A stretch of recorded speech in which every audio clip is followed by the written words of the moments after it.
In the mountains of eastern Zimbabwe lies a vast alluvial deposit of diamonds, one of the richest in the world. The gems lie near the surface of the ground so they can be collected by hand. Nearly half of the diamonds found here are industrials, a low-grade stone used for drilling and grinding. But perhaps as many as 40% are the highly prized gemstones. But my class do high quality. These diamonds could earn Zimbabwe as much as $200 million a month, enough to fund the country's reconstruction. Instead, they've brought nothing but greed and misery.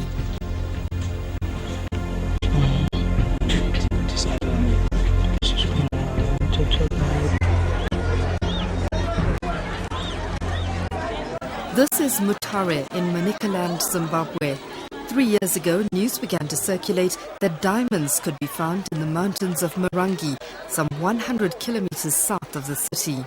This could make Zimbabwe one of the world's top 1 or 2 or 3 diamond producers in the world. It is a finite deposit and we'll mine out in maybe 5 to 15 years, in which case it's all finished. So if we squander the opportunity to benefit Zimbabwe and its people, then that's it. That's our last. We've only got one shot at this. African Consolidated Resources had staked the claim to mine diamonds in this area. In 2006, the government seized the land and threw them off. It opened the fields for a free-for-all and resulted in the biggest diamond rush of recent years. Tens of thousands of desperate and impoverished Zimbabweans flocked to the area, hoping for a share in its riches. In 2005, when the government embarked on Operation Mrambachina, destroying people's homes, people's sources of livelihoods, and driving about more than 700,000 families, out of their homes. So by 2005, when this diamond rush began, unemployment level in Zimbabwe was estimated at around 85%. President Robert Mugabe's government also recognized the potential of this new resource, seeing the diamonds as a key to maintaining power. First the police and then the army were ordered to clamp down on illegal miners. The diamonds have potential to do a lot more damage than they have yet done because they're worth a lot of money, they're very divisive. If this is going to be a free-for-all and with diamonds in the center, then they have a huge potential for disruption. In October last year, the launch of Operation Hakudzokwe, which means you'll never return, was announced on state television. We must clean Mutare of these menace. Mutare first and foremost. Few watching anticipated the brutality that was to unfold.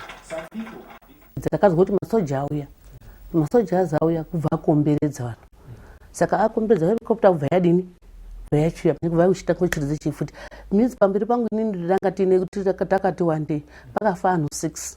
Helicopters were throwing the tear gas. The policemen were shooting people. So we were running. That's where they caught us. Bullet rakavarira mudenga. Obva abaiwa apa. Obva adona, obva atanga kurola. Barely some minutes after the helicopter used to control illegal mining activities under Operation Restore Order had led the... Tear gas was used to flush out the panners, who were then sprayed with bullets from the air. On the ground, soldiers pursued, firing with assault rifles. This was a hybrid unit which involved the notorious Quaker-based 5th Brigade, which operated the non-Gukurahundi atrocities of the 1980s. In the area at the time were Commanders Air Marshal Perence Shiri and Army General Constantine Chiwenga. Under Perence Shiri, 20,000 people were killed by the 5th Brigade in the Matabeleland genocide.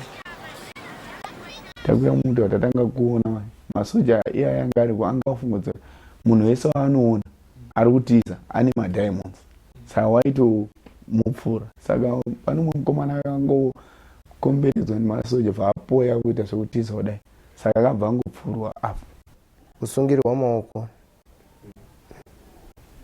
nemakumbo ari pamuti then imbwa dzosaidzirwa urumwa pane vakatobayiwa vamwe 2 vasikana noti vanhu vanga vakutraya kutiza 2 vachibva vatobayiwa vachibva vatofira ipapapo. Those who were caught were taken to army bases and tortured. The soldiers beat people for days and women were gang raped. Pakutanga atangotibvisisa matrousers vatasariwa nemashuti tisina hembe dzekumusoro onini vamwe vakatoriwa reza wayo ubva warohwa nedumbu kudaiwo so takazvambarira saikwanisa kuya tichitsika nepamusoro kudai nebhuzi dzavo dziya vanenge vakapfeka dziya vachitorova kana nekumashure kwekufuti tichirohwa muviri wese kudaiwo so saka zvakazosvika pakukonzera ndikuzoita mitsikire ndakanyanya kurohwa zvakanyanyisa kudai notairohwa paspesaka tasingagoni kuti titsike pasi paitotirwadza saka wasingaenda kuti tifambe manje tiende tandisingachagoni nokuti tandisingagoni kutsika pasi ndokubva tangoita zviya zvekufamba nemaoko kudai tonga munhu ari kukambaira.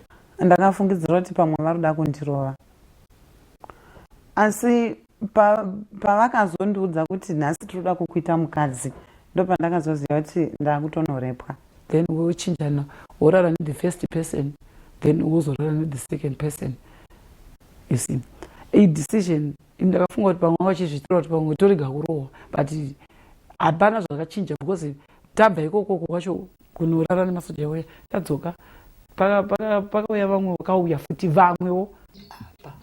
People were mauled by police dogs. Zvekuti ndakatodai maoko acho kuti achitorumwa achitopere basa. Nokuti vaingoti ukati kechenzi uyo oti kechenzi uri kodaidzira ikabvarura wodaro womubate cheni woita futi kechenzi. Many of the injured avoided hospitals, frightened that they could be arrested again. But of those that did seek treatment, these hospital records showed the true extent of the horror. People had dog bites all over their body. Others were shot in the back as they fled. People were assaulted or cut down with buckshot. No one knows the true extent of the massacre at Chiadzwa. The government gave an order to kill people. We estimate that more than 400 people were murdered by the state in Chiadzwa. These people could have been arrested and charged, and if found guilty, they could be sentenced. But rather, the government chose to kill those people. Countless others died of their injuries at home.